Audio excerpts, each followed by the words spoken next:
कि आपको मिलेगा और ये हम पूरा प्रयास करेंगे कि जल्दी से जल्दी अगर सरकार बने तो ये काम ఎంత పచ్చి మోసం కనబడ్డదా మీకు? ప్రియాంక గాంధీ ఎక్కడో చెప్పలేదు, ఇదే భువనగిరిలోనే చెప్పింది నిరుద్యోగ యువతకు 4,000 రూపాయలు ఇస్తామని చెప్పి. రేవంత్ రెడ్డి గారు చెప్పిండు 4,000 ఇస్తామని. మొన్న మేము అసెంబ్లీలో పట్టుకొని అడిగినాం. ఆర్థిక శాఖ మంత్రి ఉప ముఖ్యమంత్రి బట్టి విక్రమార్క గారిని మేము అసెంబ్లీలో 4,000 నిరుద్యోగ భృతి ఎప్పటి నుంచి ఇస్తారు బట్టి గారు అని అడిగినాం. అడుగుతా ఆయన ఏం చెప్పిండో మీరు చూసిండు. మేం నిరుద్యోగ భృతి ఇస్తామని మేనిఫెస్టోలో గాని ఎక్కడ గాని చెప్పలేదు అంటారు. ఎంత పచ్చి అబద్దాలు, ఎంత మోసం కాంగ్రెస్ పార్టీని.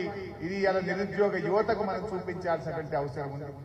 అంటే 4 నెలల్లోనే మాట మార్చారు. ఎన్నికల్లో ఓట్లప్పుడేమో బ్రహ్మాండంగా ఊరించి ముచ్చని చెప్పింది.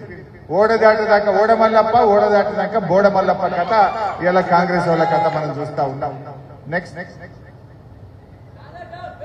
అదే విధంగా విద్యార్థులారా చాలా సార్లు టీవీలలో పేపర్లలో చూస్తాం, ఎంబీబీఎస్ లో మంచి ర్యాంక్ వచ్చింది, ఫీజులు కట్టుకోవడానికి పైసలు. ఇంజనీరింగ్ లో బ్రహ్మాండమైన ర్యాంక్ వచ్చింది, ఫీజులు లేక కూలి పని చేసుకుని తల్లిదండ్రులు కష్టపడుతుండ్రు, చదువుకోవడానికి పిల్లలకు అవకాశం లేదని.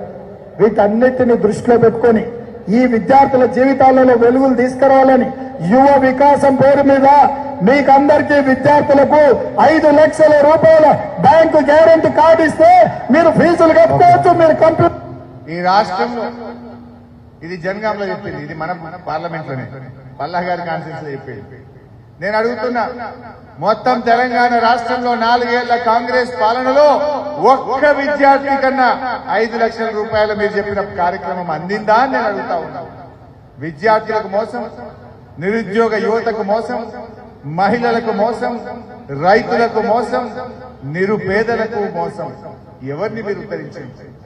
సమాజంలో ముఖ్యమైన వాళ్ళు 4 ఒకటి మహిళలు, 2 రైతులు, 3 పేదలు, 4 విద్యార్థులు, యువత. 4కి మోసం చేసింది కదా కాంగ్రెస్. రైతులకు ఏం చెప్పింది మీరు ఎలక్షన్ మేనిఫెస్టోలో? 2 లక్షల రుణమాఫీ అన్నారు, వడ్లకు 500 బోనస్ అన్నారు, కౌలు రైతులకు 15,000 అన్నారు, వ్యవసాయ కూలీలకు 12,000 అన్నారు, రైతులకు 24 గంటల నాణ్యమైన కరెంట్ అన్నారు. ఒక్కటన్న రైతులకు కాంగ్రెస్ పార్టీ అమలు చేసిందా?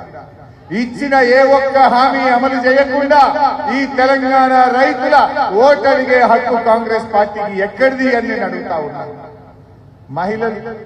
మహిళలకు ఇస్తామన్న 2,500 ఇవ్వకుండా ఇలా మహిళల్ని మోసం చేసిన మీకు మహిళల ఓటడిగే హక్కు ఎక్కడి? నిరుద్యోగ యువతకు, విద్యార్థులకు విద్యా వికాస పథకం అందలేదు, నిరుద్యోగ భృతి అందకుండా యువతను కూడా మీరు మోసం చేసినారు. పోనీ పేదల కన్నా మేలు చేసిందా? పేదలకు ముఖ్యంగా ఆసరా పెన్షన్ అందుకునే 42,80,000 మంది పేదలను కూడా మోసం చేసినటువంటి ఇవాళ చరిత్ర కాంగ్రెస్ పార్టీ. ఇట్లా చెప్తే ఇంకా చాలా ఉన్నాయి, టైం లేదు, మీకు కూడా ఆకలి అవుతుందేమో. కానీ నేను మీతో కోరేది ఇవన్నీ కూడా ఈ వీడియోలన్నీ మీ ఫోన్లలో షేర్ చేస్తాం. ఒక ఇంటికి వెళ్ళండి, ఇంటికి వెళ్తే ఒక చెల్ల కనబట్టే ఇగో మహిళలకు 2,500 ఇస్తాను మోసం చేసిండు, ఈ ఎన్నికల్లో కారుకు ఓటేసి కాంగ్రెస్ బుద్ధి చెప్పండి అని ఆ చెల్లకు అర్థమయ్యేటట్టు వివరించి చెప్పండి. లేదు ఒక రైతన్న కనబడితే ఆ రైతన్నకు అర్థమయ్యేటట్టు చెప్పండి. బోనస్ లేదు, రుణమాఫీ లేదు, నీళ్లు లేవు, వీళ్ళకు బుద్ధి చెప్పాలని చెప్పి వాళ్ళకి చెప్పండి. విద్యార్థి కనబడితే స్కూటీలు కొనిస్తామన్నారు, స్కూటీ లేదు, విద్యా వికాసం లేదు, నిరుద్యోగ భృతి లేదు. ఈ విషయాన్ని కూడా అర్థమయ్యేటట్టు చెప్పండి. సో ఇవన్నీ కూడా మనం తీసుకపోతే నాకు తెలిసి ఎవ్వరు కూడా ఏ వర్గం కూడా ఇలా కాంగ్రెస్ ఓటేయడానికి సిద్ధంగా లేదు.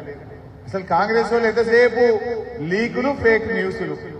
ఏమైనా చూస్తే టీవీలలోనేమో పేపర్లలో లీక్ వార్తలు, సోషల్ మీడియాలో ఫేక్ న్యూస్.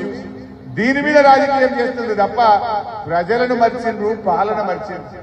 ఇలా రాష్ట్రంలో దాదాపు 200 మంది రైతులు ఆత్మహత్య చేసుకున్నారు, 38 మంది ఆటో కార్మికులు ఆత్మహత్య చేసుకున్నారు. ఏ ఒక్క రైతు కుటుంబాన్న పరామర్శించిండ్రా? పంటలు ఎండిపోతే ఏ రైతుకైనా పొలం చూసి ఆత్మస్థైర్యం కల్పించే ప్రయత్నం చేసిండ్రా? ముఖ్యమంత్రి రాడు, మంత్రులు కూడా ఇలా క్షేత్రస్థాయిలో పర్యటిస్తలేరు. ఎంతసేపు గోబల్స్ ప్రచారం మీద, ఫేక్ వార్తల మీద, అక్రమ కేసుల మీద మన బీఆర్ఎస్ నాయకుల ఇళ్లకు పోయి కండువాలు కప్పడంలో బిజీగా ఉన్నారు తప్ప పరిపాలన చేయడం వీళ్ళకి అలా చేతనైనటువంటి పరిస్థితి లేదు. ఆనాడు కేఆర్ఎంబీకి ప్రాజెక్టులు అప్పగిస్తే బీఆర్ఎస్ పార్టీ కేసీఆర్ నాయకత్వంలో ఇదే నల్లగొండ జిల్లాలో గర్జిస్తే ఆ రోజు తోక ముడిచి మేం కేఆర్ఎంబీకి ప్రాజెక్టులు అప్పజెప్పమని అసెంబ్లీలో తీర్మానం చేసింది. మొన్న కేసీఆర్ గారు మన నల్లగొండ జిల్లా పర్యటనకు బయలుదేరితే అప్పటిదాకా నీళ్లు లేవన్నారు, నీళ్లు ఎక్కడున్నాయన్నారు, కరువు అన్నారు. కేసీఆర్ రాగానే ఎడమ కాలువలో నీళ్లు వచ్చినాయి. కేసీఆర్ రాగానే కరీంనగర్ జిల్లా వరద కాలువకు కాళేశ్వరం పంపు చాలు చేసింది. కేసీఆర్ బయటకు వెళ్ళగానే మల్లన్న సాగర్ నుంచి కూడవెల్లి ప్రాజెక్టులోకి నీళ్లు వదిలింది. ఇప్పుడు ఎక్కడికి వచ్చిన నీళ్లు కేసీఆర్ బయలుదేరగానే అప్పుడు ఒక్కొక్కటి ఇలా శురువైతున్నటువంటి పరిస్థితి ఉంది. అందువల్ల ఇలా కేసీఆర్ నాయకత్వంలో తప్పకుండా మనం ఇంకా గట్టిగా పనిచేద్దాం, ఇంకా ఉద్యమం చేద్దాం. ఇవాళ కాంగ్రెస్ పార్టీని ఈ ఎన్నికల్లో ప్రజలు గుణపాఠం చెప్పడానికి సిద్ధంగా ఉన్నారు. వాళ్ళకి అభ్యర్థులే లేరు. మన పార్టీ నుంచి తీసుకున్న వాళ్ళు కానీ ఇగో ఫోర్జరీ చేసినటువంటి వాళ్ళను ఇవాళ అభ్యర్థులుగా పెట్టుకున్నటువంటి పరిస్థితి ఉంది. ముఖ్యమంత్రి మాట్లాడితే ఏమంటాడు, నేను పేగులు మెడలు వేసుకుంటా. పేగులు మెడలు వేసుకుంటా ఎవరు వేసుకుంటారు? అసలు ఎవరు వేసుకుంటారు పేగులు? మనుషులా రాక్షసులా? ఎవరు వేసుకుంటారు? ఇవాళ రేవంత్ రెడ్డి గారు నువ్వు పేగులు మెడలు వేయడం కావాలి, నీ హామీలు అమలు చేయమని ఇవాళ మేము డిమాండ్ చేస్తా ఉన్నాం. మాట్లాడితే ఇంకా మానవ బాంబులైతే మానవ బాంబులు కాదు ప్రజలకు కావాల్సింది మానవీయ పాలన కావాలి. చనిపోయిన ఆటో కార్మికులకు 10 లక్షల ఎక్స్గ్రేషియా ఇయ్యి, చనిపోయిన రైతు కుటుంబాలకు 10 లక్షల